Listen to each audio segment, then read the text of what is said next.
In a small university nestled among rolling hills and ancient oaks, Professor Richard Blackwood is known for his eccentric teaching methods and passion for sparking curiosity in his students.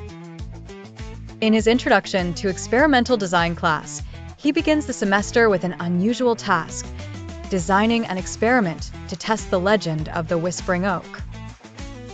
Legend has it that an ancient oak tree in the university's arboretum whispers secrets to those who seek knowledge under its gentle branches.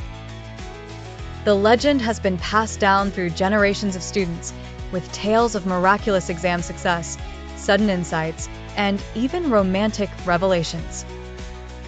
To tackle this task, Professor Blackwood divides the class into groups, each tasked with observing, analyzing, and devising an experiment to validate or debunk the legend.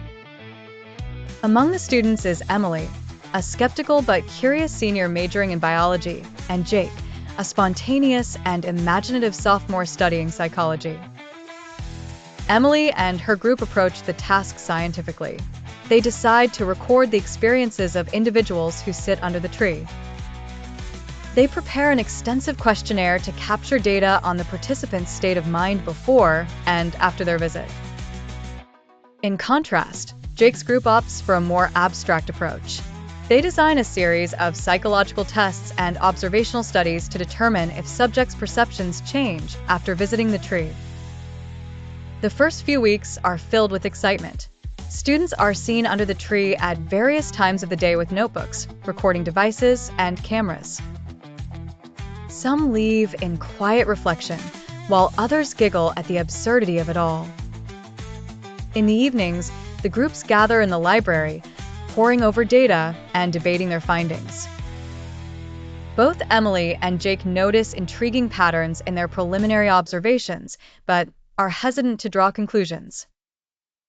Midway through the semester, Professor Blackwood invites the class to a series of lectures from guest speakers, experts in psychology, botany, and folklore who each offer unique perspectives on their project.